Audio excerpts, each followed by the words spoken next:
내 뜻대로 되지 않는 복이란 제목으로 하나님 말씀 증거하도록 하겠습니다.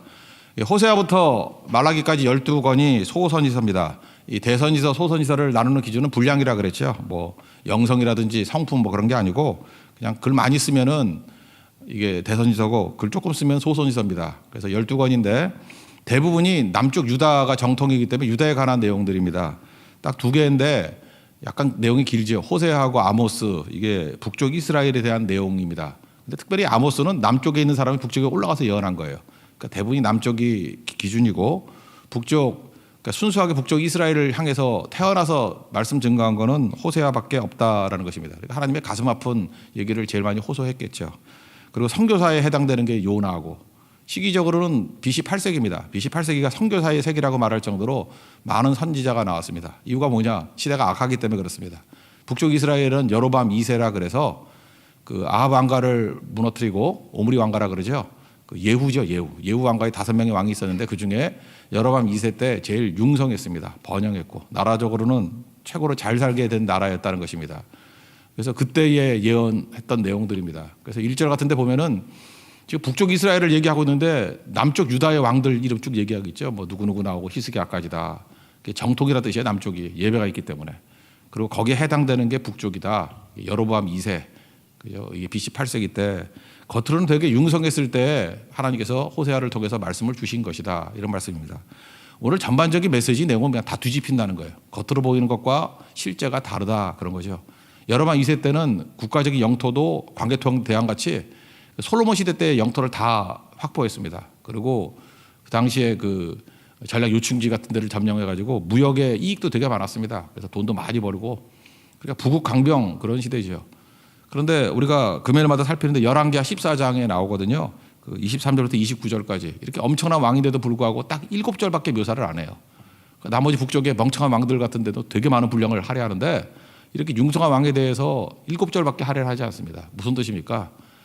겉으로 잘 된다 할지라도 그 영적으로 문제가 있으면 그건 아무것도 아니라는 것입니다. 그러니까 영적인 풍성함이 핵심이지 이게 겉으로 잘 된다고 다 잘 되는 게 아니라는 거예요. 우리에게도 주시는 말씀이죠. 내가 아무리 만사형통 모든 게 잘 풀린다 할지라도 예배 떠나고 믿음 떠나면 하나님 나라에서는 그거 꽝이라는 거예요. 아무것도 아니라는 거예요. 반면에 거꾸로 고난이 많아 보이고 어려움이 있어 보여도 기도하고 예배드리고 성교하고 주님 매달려 있으면 그때가 내 인생의 전성기가 될 수 있다라는 것입니다.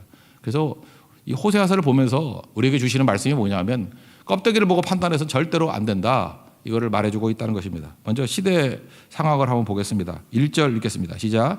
우시아와 요담과 아하스와 히스기야가 이어 유다 왕이 된 시대, 곧 요아스의 아들 여로보암이 이스라엘 왕이 된 시대, 부엘의 아들 호세아에게 임한 여호와의 말씀이니라.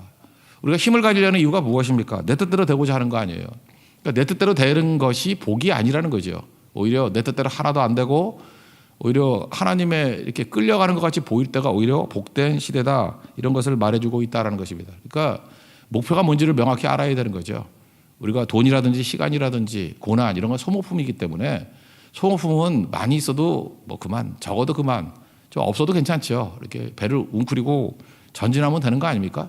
그런데 이 소모품이 목표인 인생이라 그러면 헛된 거죠. 그러니까 많이 갖고 있으면 뭐 할 거예요? 전진 못하면 아무것도 아니죠. 그런 의미에서 여로보암 2세 때는 소모품은 엄청나게 많았는데 하나님의 뜻을 위해서 사용되는 것이 하나도 없었기 때문에 이게 무슨 복이냐 이런 거죠. 근데 우리 많은 사람들은 여로보암 2세 같은 것을 복이라고 생각해서 그걸 구하잖아요. 그게 의식주 아니에요, 의식주. 무엇을 먹을까, 무엇을 마실까, 무엇을 이룰까. 그거 다 얻어봐야 여로보암 2세 같이 아무것도 아닌 시대가 돼버린다. 명심하라, 뭐 그런 내용이겠죠. 이 내용이 뭐 이런 겁니다. 예를 들어서 안 되는 것 같이 보이는 게 오히려 길이 열리는 것일 수도 있고 또 잘 되는 것 같이 보이는 것이 막힐 수도 있다. 이게 겉으로 보는 걸로 판단해서는 안 된다. 영적 통찰력을 가지고 봐야 된다. 그런 거죠. 그 스티브 잡스를 보면은 이 사람 되는 일 하나도 없었거든요. 근데 이게 그 얘기를 이끈 거예요. 인생의 중요한 포인트를 한번 본다 그러면 55년생인데 태어날 때 뭐 잘 태어난 게 아니죠. 미혼모의 가정에서 태어났습니다. 엄마가 기를 수 없으니까 입양을 보냈죠. 그 뭐 그렇게 부잣집도 아니죠. 그래서 뭐 간신히 뭐 대학 보내긴 보냈는데 뭐 그렇게 쉽지 않은 인생이었습니다. 그러니까 내 뜻대로 안 되는 인생이죠. 예, 그게 스티브 잡스의 인생이었다는 것입니다. 그러다가 76년에 이 사람 똑똑한 사람이니까 그 애플 컴퓨터 창업했습니다. 자기가 만든 회사니까 얼마나 대단한 회사예요. 지금 같으면 애플은 뭐 대단하지 않습니까? 우리 휴대폰에 뭐 반 이상 이런 거 들고 다니고 그러는데, 근데 자기가 만든 회사에서 10년 만에 쫓겨났습니다. 그런 거 아십니까? 그 배신감 이런 거죠. 내가 만든 회사에서 내 동료들 다 아는 사람들 아니에요. 싹 돌아서 가지고 쫓아내 버렸어요. 마음이 얼마나 아픈지 이게 다스릴 수가 없어가지고 유럽에 가가지고 자전거 여행했습니다.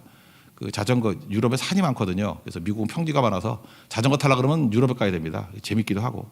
그 유럽에 일주했대요. 뭐 꽤 오래 걸렸겠죠. 전문 선수가 아니니까. 그래서 분노를 사귀려고 뭐 그랬답니다. 그다음 너무 힘드니까 이제 정치하려고 그랬대요. 정치적인 힘을 가지고 뭘 하고 뒤집어 보겠다고. 뜻대로 안 됐다 그러죠. 그리고 그 당시에 그 우주 왕복선 미국에서 많이 보냈잖아요. 보내다가 이제 민간인들 뽑아가지고 보내겠다. 그래서 챌린지호라고, 그죠? 챌린지 도전한다고. 민간인들 도전하라. 거기에 많은 사람이 도전했는데 스티브 잡스 자기는 될 줄 알았대요. 근데 거기 떨어졌습니다. 반면에 한 사람 뽑힌 게 여자 교사죠. 이름 잊어버렸는데 어떤 여자 교사가 뽑혔습니다. 근데 그거 아시죠? 챌린지호. 그 발사된 지 뭐 73초 만인가요? 폭발해 버렸죠. 만약에 선발이 돼가지고 스티브 잡스가 거기 있었다 그러면 그 공중에서 죽었을 거예요. 그죠? 뭐 그런 인생이라는 것입니다. 지금 스티브 잡스 스스로가 했던 얘기예요. 자기 인생을 쭉 놓고 볼 때 내 뜻대로 되는 게 별로 없었다는 거예요. 쫙 맡겼다는 거예요.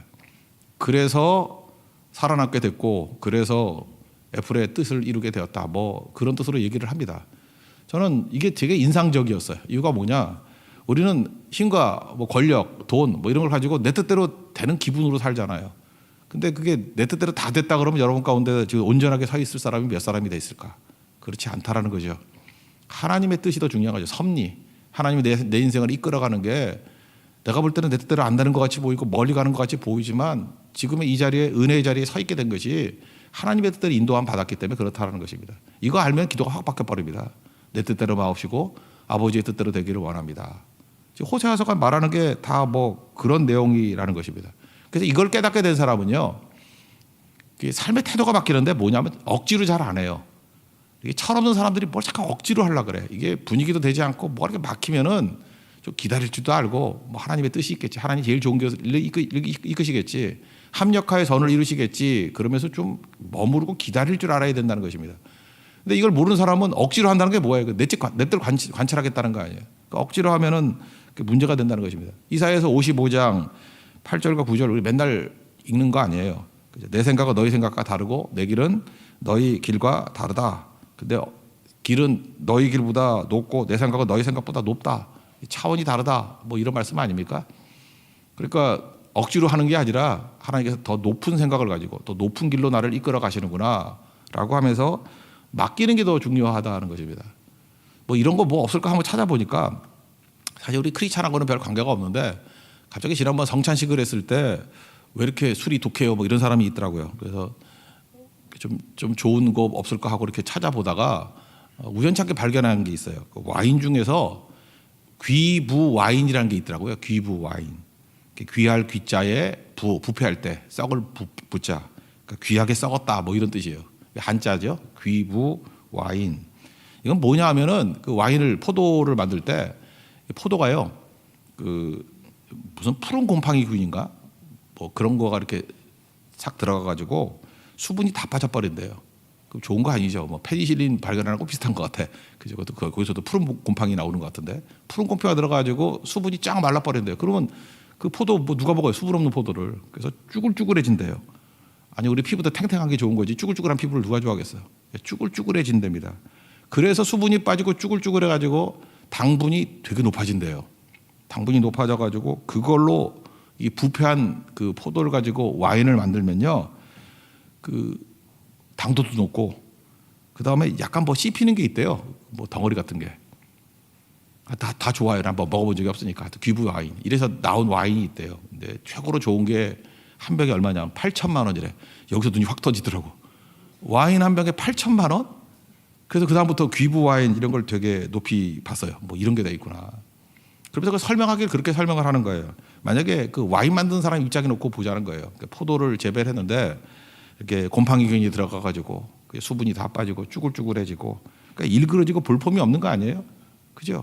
그런 거가 되면은 이게 망했다 그렇게 생각할 거 아닙니까? 이게 실패다. 근데 그걸 가지고 만든 와인이 최고가 되더라는 거예요. 최고가. 저는 그런 생각을 해봤습니다. 뭐 우리 크리스찬이 뭐 와인 먹을 일은 별로 많이 없겠지만 이 귀부 와인 같은 게 우리 인생이 될 수도 있다라는 거 아니에요? 이거 또 반대 아닙니까? 쭈그러지고 볼퍼먹고 이게 무너진 것 같이 보이는데 거기서 작품이 나오는 거 아니에요? 고린도후서 12장에 사도 바울이 다 그런 거 아닙니까? 약할 때 강한 된다고. 그래서 제가 여로보암 2세 이때 시대를 보니까 이게 복이 아니에요. 뭐 만사형통 다 잘 된다고 복이 아니라 오히려 이렇게 귀부 와인 같이 쭈그러지고 깨지고 무너지고 볼품 없어지고 그래서 진국이 나오잖아요. 바울이 그런 케이스 아닙니까? 거기서 능력이 나오는 거 아니에요. 우리 성도들도 영적인 귀부 와인 되는 그런 축복이 임하게 해달라 이런 기도를 했어요. 제가 그 어떤 내용을 보니까 그 헬라어로요 뜻이라고 말하는 거. 제가 헬라어 뜻은 알고 있었어요. 그게 이제 텔레마, 텔레라는 게 목표란 텔레소 그러면 그게 목표란 뜻이거든요. 이게 목적, 그죠? 근데 텔로마 그러면 목적, 뜻이 뜻, 하나님의 뜻인데 이거는 반드시 이루어지는 거예요. 하나님의 뜻은 반드시 이루어져요. 텔로마. 근데 그거 반대되는 단어 우리 성경에서 잘 안 쓰는 말인데 블레마라는 단어가 있더라고요. 텔레마라는 단어가 있고 블레마라는 단어가 있더라고. 이건 내 뜻이에요, 내 뜻. 될 수도 있고 안 될 수도 있고 뭐 이런 거. 내 뜻이죠. 그래서 이게 참 좋은 대비되는 단어가 있더라고. 블레마 그러면 내 뜻대로 사는 거예요. 될 수도 있고 안 될 수도 있고. 이렇게 되면은 인생이 업앤다운이 끝없다는 거예요. 갈등이 끝없다는 거예요. 근데 어느 순간인가 내 뜻을 다 죽여버리고 그냥 하나님께 온전히 맡겨버리는 거예요. 그 시편 55편에 나오잖아요. 22절인가? 온전하게 너 인생을 맡기라고. 그러면 주님께서 맡아주시고 의인의 요동함을 허락지 않는다고. 하나님께 맡기면요, 하나님께서 우리를 의인이기 때문에 요동치 않는 인생을 산다는 거예요. 그러니까 요동하는 인생은 뭐예요?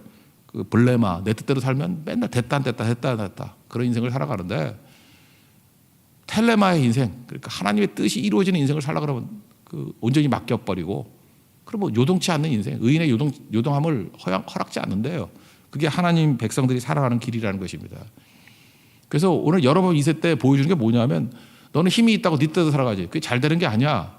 그게 핵심이에요. 그러니까 하나님께 맡기고 텔레마의 인생, 하나님의 뜻에 의해서 이끌어가는 인생, 그러니까 맡기는 인생이죠. 그게 제일 중요하다. 이게 호세아서 전체에 흐르는 가장 중요한 말씀이라는 것입니다. 그래서 나오는 게 뭐냐면 하나님의 뜻을 이루는 힘이 뭐냐면 하나님의 사랑이에요. 그 사랑이 뭐냐? 격렬한 사랑이다. 이렇게 묘사할 수 있다는 것입니다. 사랑 그러면 로맨틱하게 생각하죠. 뭐 눈 쳐다보면서 깜빡깜빡하고 뭐 가슴이 뜨거워지고 이런 건데 하나님의 사랑 그럴 때 로맨틱으로 이해하면 안 되고 격렬한 사랑. 격렬한 사랑이 뭐냐 하면은 그 안에 하나님의 의지가 막 들어가 있는 거예요. 의지가 들어가서 그냥 이렇게 느낌만 있는 게 아니라 그 속에 막 개입을 하는 겁니다. 개입을 해가지고 막 들어가는 거예요. 그 흙탕물에 들어가는 거예요. 그래서 건져내고 이런 사랑이죠. 그러니까 행동이 포함된 사랑 그런 게 하나님의 사랑, 격렬한 사랑이다 이렇게 말할 수 있다는 것입니다. 그 호세아라는 이름 자체가 예수님하고 이름 똑같은 거 알죠? 여호수아, 예수, 호세아 다 하나님은 구원이시라 똑같은 거예요. 다 어원이 똑같은 거고 그 발음마다 틀린 거예요. 똑같은 이름이에요. 그래서 호세아가 예수님이에요. 예수님 이름은 똑같아요. 여호수아 다 똑같은 이름이라는 것입니다. 그러니까 하나님이 구원이시다. 그러니까 너무 사랑해가지고 어떤 모습으로 나타나느냐? 분노로 나타나요. 그러니까 분노와 사랑이 사실 같은 거라고요. 사랑하지 않으면 누가 분노하겠습니까? 그래서 너무너무 분노해서 하나님의 마음을 알려주고 싶은 거예요. 하나님 백성들에게. 그래서 호세아 선지자가 하나님이라고 본 거예요. 하나님의 마음을 한번 느껴봐라. 그래서 음란한 여자에게 가서 음란한 자식을 낳아라. 이게 사실은 율법도 어기는 거거든요. 레위기 21장 7절을 보니까 제사장들은 부정한 창녀나 이혼 당한 여자를 취하지 말지니 이는 그가 여호와 하나님께 거룩함이니라. 그러니까 제사장이 아무나 결혼할 수 없는 그런 조건인데 여기 보세요. 부정한 창녀하고 결혼하라. 이게 말이 안 되는 거죠. 그런데도 이렇게 가게 만드는 거예요. 왜 하나님께서 이스라엘 백성들을 볼 때 음란한 여자로 본다는 거예요. 창녀로 본다는 거예요. 근데 내가 너를 잊지 못하는 거 어떡하겠니? 이런 거죠. 우리가 볼 때 말이 안 되죠. 왜 저런 여자를 사랑해? 근데 나는 너를 잊지 못하겠어. 그러니까 이스라엘 백성이 지금 음란한 여인이라는 거예요. 그 여자 이름이 고멜인데 이것도 이름이 재밌네. 이름이 끝장이라는 뜻이에요. 끝장. 그러니까 고멜 그러면 끝장녀야. 끝장녀. 끝장 그러니까 그 생각 나네. 뭐 옛날에 농담으로 그런 거 있었잖아요. 뭐 10대부터 이렇게 쭉 올라가면서 뭐 여자들이 화장을 하면 뭐 처음에는 단장, 변장, 위장, 포장, 환장, 막장 그래서 제일 마지막에 그게 끝장이에요, 끝장. 그래서 우리 어머니한테 화장하지 말라 그러는데 끝장이라고 이제 그렇게 얘기를 했었는데 농담이잖아요. 근데 여기서 생각나는 게 고멜이에요. 고멜 이름 뜻 기억하라고. 고멜이라는 이름 뜻이 뭐냐면 끝장이에요, 끝장. 끝이라는 뜻이에요, 끝. 그러니까 사실은 호세아도 결혼하는 게 쉽지 않았지만 고멜한테도 그러겠죠. 이렇게 막 가는 여자한테 지구식으로 가면은 무슨 뭐 목사고 결혼하라 그런 거 아니에요, 그죠? 이렇게 뭐 선지자고 결혼하라 그런 거 아니에요. 그런데 고멜은 진짜 끝장 보는 여자예요. 뭐 선지자는 남자가 아니야, 그러고 결혼했을 거라고. 그게 말이 안 되는 거죠, 그죠? 뭐 이런 결혼을 통해서 하나님께서 얼마나 가슴 아파하고 또 나갔다 들어왔다 나갔다 그러잖아요. 이 속 터지는 상황. 이게 하나님의 마음이다. 그래서 호세아 선지자를 통해서 하나님의 마음이 어떤 것인지 우리가 잘 이해를 못하니까 우리 인간들은 알잖아요. 이런 상황에서 이걸 어떻게 살아? 읽기만 해도 막 속이 답답하잖아. 이게 하나님의 마음이다. 이렇게 설명하고 있다라는 것입니다. 그래서 자녀 셋을 낳는데 아들 낳고 딸 낳고 아들 낳고 그렇게 아들, 딸, 아들 이게 세 명을 낳는데 이름을 짓거든요. 이스라엘, 로루하마, 로암미. 그 이름이 가슴 아픈 얘기예요. 하나님의 심정을 보여주고 있는 것입니다. 그냥 말해도 되는데 자식을 낳으면서 아픔을 체험하라는 거예요. 체험. 내 마음이 이렇다라고 하는 것이 하나님의 메시지라고. 그래서 아들 이름, 딸 이름, 아들 이름 자체가 메시지가 되더라는 것입니다. 첫 번째는 그 이스라엘인데 2절 3절 읽겠습니다. 시작. 여호와께서 처음 호세아에게 말씀하실 때 여호와께서 호세아에게 이르시되 너는 가서 음란한 여자를 맞이하여 음란한 자식들을 낳으라. 이 나라가 여호와를 떠나 크게 음란하니라 하시니 이에 가서 그가 가서 디블라임의 딸 고멜을 맞이하였더니 고멜이 임신하여 아들을 낳음에 첫 번째 아들 이름이 이스르엘입니다. 이스르엘은 이스라엘 지도를 보면 되는데 북쪽에 있어요. 북쪽 한가운데 딱 있는데 이스라엘의 평야라 그러면 이거 하나밖에 없어요. 이스라엘 평야. 이스라엘 평야가 거기서 곡물이 다 나는 거예요. 그래서 이스라엘의 부는 북쪽에 있는 이스라엘 평야에서 다 나요. 그러니까 이게 제일 중요한 땅이죠. 이스라엘. 그래서 평야 그러면 이스라엘밖에 없어요. 이스라엘. 거기 제일 곡창지대. 그러다 보니까 이게 평지가 좋은 건 그러죠. 농사는 잘 되지만 수비는 안 되죠. 그래서 이거 맨날 빼앗기고 그래요. 그래서 이거 붙들고 있으면 승리하고 빼앗기면 또 깨지고. 그래서 이스라엘. 그러니까 이스라엘하고 이름 비슷하지만 이스라엘이거든요. 이스라엘. 이스라엘 뜻이 뭐냐면 두 가지 뜻이 있어요. 심는다는 뜻. 그러니까 평지니까 심는다. 씨를 뿌린다. 심는다. 심는다는 뜻이 있고 또 하나 씨를 뿌린다. 흩은다는 뜻이 있어요. 그러니까 좋은 뜻으로 볼 때는 심는다. 나쁜 뜻으로 흩어버린다. 그러니까 사도행전 8장에도 핍박이 있을 때 흩어졌잖아요. 그게 이스라엘이에요. 흩어져 버렸다. 그러니까 여기서는 좋은 뜻 아니겠죠. 흩어버린다 그런 뜻이고 그 다음에 그 나봇의 포도원이 있는 게 여기라고요. 이스라엘 평원.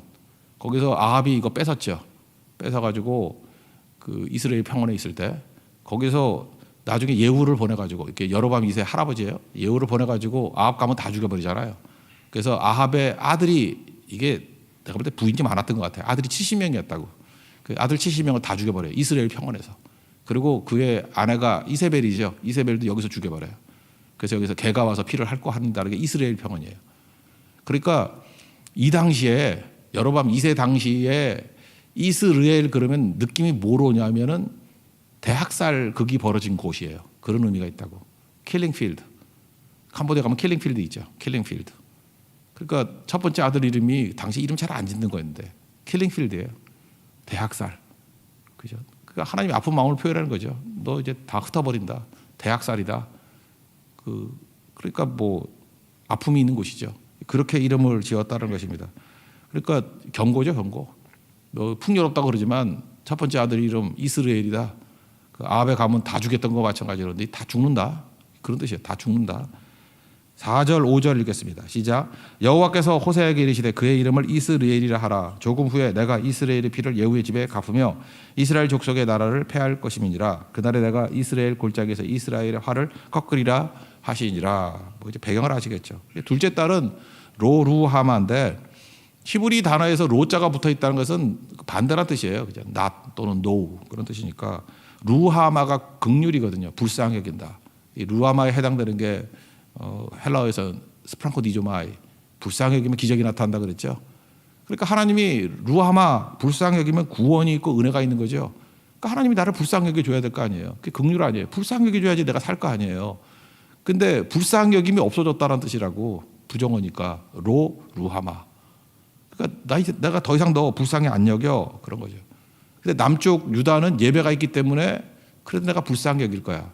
그래서 로루마에서 우리 핵심적인 게 뭐예요? 우리가 뭐 잘나고 못나고 하는 것이 문제가 아니라 하나님께서 불쌍히 여기면 무조건 사는 거예요. 그래서 우리 기도가 뭐가 돼야 돼요? 하나님 나에게 긍휼을 베풀어 주십시오. 또 하나가 뭐예요? 불쌍히 여기주세요. 불쌍히. 주님이 불쌍히 루하마 하면은 산다니까요. 근데 로루하마 그러면 끝나는 거라고. 불쌍히 여기주세요. 남쪽은 불쌍히 여기주는데 니네는 돈 있다고 니 뜻대로 다 한다고 난리치니까 나 더 이상 불쌍히 여기지 않을 거야. 로루하마. 이게 메시지죠. 딸 이름인데 로루하마 이런 거죠. 그러니까 우리 뭐 여자분들 우리 한국에도 그런 거 많이 있잖아요. 불쌍히 여긴다. 그래서 나오는 게 은혜니까. 뭐 은혜라는 이름 되게 많이 있잖아. 은혜. 긍휼은 또 이름 잘 안 짓대. 그죠? 어쨌든 간에 이게 불쌍히 여긴다라는 뜻 이게 되게 중요한 거라고요. 그럼 우리가 살게 된다라는 것입니다. 딸 이름입니다. 딸 이름. 6절 7절 읽겠습니다. 시작. 고멜이 또 임신하여 딸을 낳음에 여호와께서 호세아에게 이르시되 그의 이름을 로루하마라 하라. 내가 다시는 이스라엘 족속을 긍휼히 여겨서 용서하지 않을 것임이니라. 그러나 내가 유다 족속을 긍휼히 여겨 그들의 하나님 여호와로 구원하겠고 활과 칼이나 전쟁이나 말과 마병으로 구원하지 아니하리라 하시니라. 남자 유다는 긍휼히 여긴대요. 그래서 망하지 않고 더 가잖아요. 그죠? 히스기야 이후에 쭉 가잖아요. 그래서 나중에 요시야도 나오고 20대까지 가게 된다라는 것입니다. 그러니까 우리 인생도 중요한 게 뭐예요? 우리 인생이 구원받고 우리 인생이 끝까지 살아남을 수 있는 길 긍휼의 긍휼. 하나님이 불쌍히 여기실 때 가는 거지. 은혜로 가는 거지. 내 힘으로 가는 게 아니라 그러잖아요. 남쪽 유다 보세요. 활이나 칼이나 전쟁이나 말과 마병으로 구원하는 게 아니고 뭐로 구원한다는 얘기예요. 이거 싹 지워놓고 뭐로 구원해요? 은혜로 구원한다. 은혜로. 긍휼로 구원하는 거지. 말로 활이나 칼이나 전쟁, 마병 뭐 말로 구원하는 게 아니다. 우리 인생도 돈으로 힘으로 구원하는 게 아니라 하나님의 은혜로 긍휼로 구원받는다. 그래서 우리 인생도 루하마가 되죠. 루하마. 그다음에 세 번째 아들 이건 되게 쉽네. 암미는 마이 피플이라는 뜻이거든요. 암미 나의 백성이라는 뜻이니까. 로암미 내 백성이 아니다 그런 뜻이죠. 너는 내 아들 아니야 뭐 이런 거죠. 사실 아버지가 아플 때 그런 거 아니에요? 요즘엔 안 그러나 뭐 막 자녀하고 싸우다 그러면 나가 너 내 아들 아니야 뭐 내 딸 아니야 뭐 이렇게 말 안 하나? 우리 시대 때 많이 들었는데 나가. 우리 밑에 집 수영이네 맨날 그랬어. 나가 내 아들 아니야. 그 아버지 맨날 그랬어. 나가 내 아버지 아니야. 그러다가 내 친구 수영이가 그래요 나갈게요. 그러다가 돼지가 맞았지. 예. 중요한 게 그거죠. 그 나가라 그런다고 나가는 게 아니지. 그 아버지 마음을 알아야지. 나가라는 건 나가지 말란 뜻이고 내 아들 아니야 그 얘기는 뭐예요? 저한테 그런 말을 한 적 한 번도 없어요. 똑같이 놀았는데도 자기 아들한테만 내 아들 아니래. 나는 이미 내 아들 아니니까. 그죠? 그러니까 무슨 얘기입니까? 내 아들이란 뜻이죠. 내 아들 아니야가.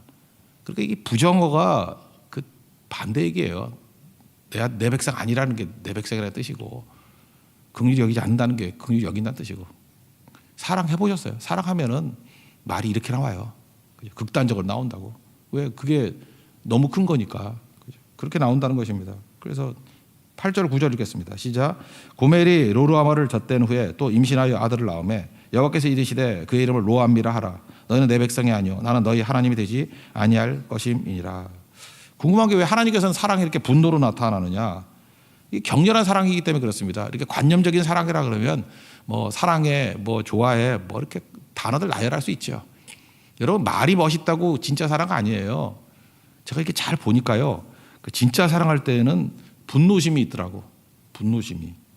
그래서요. 그 참 묘한 게 뭐냐면 이렇게 부부 관계도 이렇게 안 좋은 집안들 있지 않습니까? 그런데 여기도 지금 내 눈에 몇 가지 보이는데 막 난리를 쳐요. 근데 부부 싸우는데 왜 목사한테 전화를 걸어서 왜 그러지? 나한테 화해를 시켜달라 그러나? 그러니까 너무 화가 나서 그런 거지. 나도 그것도 격렬한 사랑이라 생각해. 그래서 막 얘기하면서 막 그렇게 말하는 경우도 있어요. 누군지 얘기는 안 하는데. 그래서 저는 걱정이 되죠. 저렇게 싸우니 저 어떻게 사나. 그리고 셋째 임신하던데 나 미치겠어 진짜. 무슨 뜻인지 몰라요. 막 죽인다 그러고 애만 잘라. 근데 반면에 어떤 가정은요. 조용해요. 아무래도 우리 참 힘든 것 같아요. 막 그래요. 차분해요 너무. 분노 감정이 별로 없어. 진짜 끝까지 가던데 헤어지는 걸로. 그래서 저 그런 생각이 들어요. 이제는 좀 알겠어. 저는 맨날 청년 목회만 하다가 이렇게 가정 이쪽을 잘 몰랐었는데 격렬한 분노가 있는 게 오히려 안전하더라고. 아무 감정도 없고 너무 차분해가지고 침착하게 그저 이렇게 먹을 거 다 먹어가면서 얘기하는 사람들은 끝까지 가더라는 거예요. 하나님의 사랑 마음 아시겠어요? 하나님 지금 분노하고 격렬한 거예요. 이거 진짜 사랑이거든.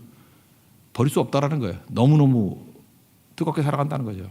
그래서 우리 그 뇌 쪽에도 뇌하수체라 그러죠. 그 호르몬 나오는데 거기 보면은 그 어떤 그 뭐 의사분이 그 신경과 의사가 써놓은 글이 있는데 분노 신경하고 사랑 신경이 바로 이웃이래요. 딱 붙어 있대. 그래서 분노가 사랑이고 사랑이 분노래. 이게 거의 뇌하수체에서 호르몬 그 분비가 되는 게 거의 가까이 거의 붙어 있는 자리래. 같은 자리래요.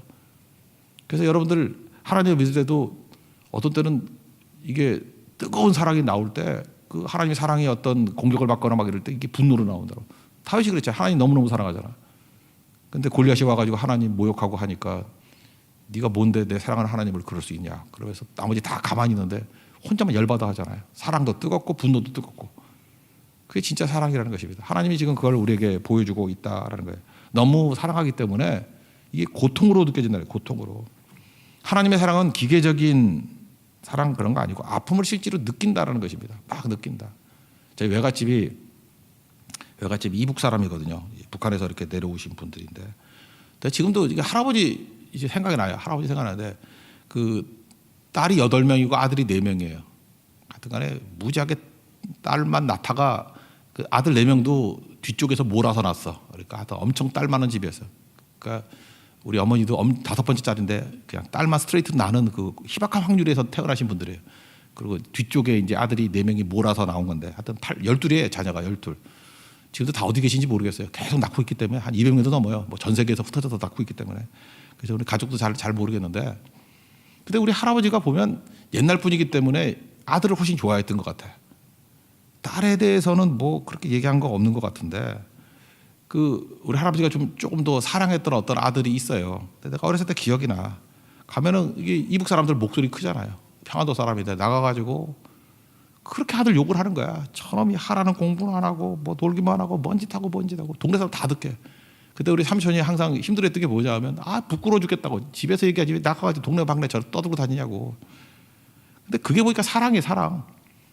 제가 우리 할아버지 때문에 내가 호세 와서 이해하기 너무 편하더라고. 하나님이 지금 그런 거예요. 막 동네 사람 다 모아놓고 이 이스라엘 이놈들 왜 이래 이거 진짜 와가지고 킬링필드로 보내버릴 거야. 뭐 긍휼이 없어. 국물도 없어. 막 이러고 내 자식 아니야. 막 이러고 떠들고 다니는 거예요. 동네 사람은 다 알아요. 그 사랑한다는 거. 우리 할아버지는 딸들 놓고 이렇게 말한 적 한 번도 없어. 우리 어머니 항상 예쁘다 그래.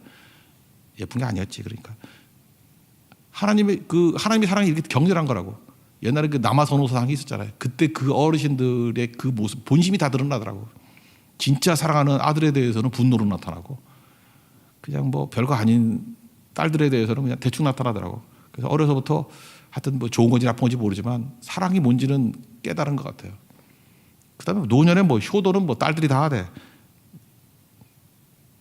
죄송합니다. 이거 계속 우리 삼촌들이 들으면 또 그럴까. 내가 볼 때 그 딸들이 훨씬 훌륭했어. 아들들은 그렇게 효자들 아니었어. 그런 케이스였다고. 그런 게 드러나잖아요. 그죠? 달라지는 거죠. 하나님께서 그런 느낌을 우리에게 보여주고 있다는 것입니다. 내가 너를 얼마나 사랑하는지. 그래서 여러분 이사야서 1장 읽어보셨습니까? 이게 막 그 답답해하는 아버지의 마음을 막 동네 사람 모아놓고 말하는, 저는 이사야서 1장 읽으면서 우리 외할아버지 맨날 생각나더라고요. 하늘이여 들으라, 땅이여 귀를 기울이라. 내가 자녀를 양육하여 할 것을 그가 나를 거역하였도다. 손은 그 임자를 알고 뭐 주인의 구의를 알 것만은 내 자식들은 알지 못하는도다. 행악의 종자요, 행위가 부패한 자요. 뭐 이렇게 쭉 나가요. 자식 욕 엄청 하고 있어. 나 이거 읽으면서 할아버지 생각나더라고요. 이게 뭐예요? 여러분 얼핏 보면 이사야 1장을 읽어보면 하나님께서 이스라엘을 버렸다 뭐 이렇게 생각하는데 저는 그렇게 생각하지 않아요. 이사야서 1장의 내용은 유다를 버렸다가 아니라 엄청 사랑하는 건 이거예요. 엄청 사랑하니까 막 분노심에 사로잡혀서 외치는 평안도 할아버지의 내용이 생각나더라고. 하나님이 그런 거예요. 만찬에 외치는 거죠. 내가 너를 얼마나 사랑하는지 아느냐. 그렇게 얘기를 합니다. 그래 놓고 그 다음에 너무 심했는지 또 말 확 뒤집잖아. 10절, 11절, 2절 보니까 막 욕해놓고 또 집에 와서 후회하면서 아니라 그러죠. 이게 또 우리 할아버지가 똑같아요. 앉혀놓고 너 손자, 저는 그때 바둑 배우러 가느라고 우리 삼촌 집에 맨날 가가지고 있었는데 또 와가지고 또 그렇게 후회해. 욕했던 거 다 후회하고. 그렇지, 내 아들은 너밖에 없지. 너밖에, 우리 집에 기둥이 너밖에 없지. 내가 너를 어떻게 미워할 수 있겠니? 막 그러는 모순적인 모습. 이게 사랑입니다. 격렬한 사랑. 10절부터 2장 1절까지 읽겠습니다. 시작. 그러나 이스라엘 자손의 수가 바닷가의 모래같이 되어서 헤아릴 수도 없고 셀 수도 없을 것이며 전에 그들에게 이르기를 너희는 내 백성이 아니라 한 그곳에서 그들에게 이르기를 너희는 살아계신 하나님의 아들들이라 할 것이라. 이에 유다 자손과 이스라엘 자손이 함께 모여 한 우두머리를 세우고 그 땅에서부터 올라오리니 이스라엘의 날이 클 것입니다. 너희 형제에게는 암미라고 너희 자매에게는 루아마라 하라. 나의 백성 긍휼을 입는다. 그 다음에 이스라엘의 날이 클 것이다. 여기서는 흩어버린다라는 내용보다는 심는다라는 의미로 사용하고 있다라는 것입니다. 그러니까 하나님께서 다 바꾸는 거죠. 여기 특별히 10절에 너희는 살아계신 하나님의 아들이라 그럴 때 이 어원이 이 똑같은 어원의 순서를 보면은 그 출애굽기 3장에 보면은 모세를 만났을 때 모세가 하나님의 이름 묻죠. 이름이 뭡니까? 그랬더니 나는 스스로 있는 자니라. I am who I am. 그거하고 똑같은 얘기예요. 나는 살아계신 하나님이라. 그러니까 이걸 이렇게 생각한다 그러면 호세아서 요 내용을 어떻게 설명할 수 있냐면은 나는 하나님임을 중단할 수 없다 이렇게 해석할 수 있대요. 그러니까 똑같은 어원이에요. 나는 스스로 있는 자다. 나는 살아계신 하나님이다. 나는 너의 하나님임을 중단할 수 없다. 아버지니까 뭐예요? 나는 너의 아버지임을 중단할 수 없다. 난 네 아버지야. 내가 어떻게 아버지 됨을 바꿀 수 있겠니? 그게 하나님의 마음이라는 것입니다. 그래서 여러분 사랑을 해도 뜨겁게 하십시오. 뜨겁게 하는 건 내가 들어가는 거예요. 물 담그는 거예요. 그냥 관념이 아니라 진짜 뜨거운 사랑. 이게 서울혼인데 이제 하나님의 뜨거운 사랑이 호세아서에 쭉 나옵니다. 그 사랑의 관계가 확인이 되면 그다음부터 능력 있게 된다라는 것입니다. 가끔마다 그러는 거 있습니다. 그 하나님 앞에서 사랑이 뭔지를 모르는 사람이 있어요. 떳떳해지려고 그래요. 자꾸만 떳떳하게.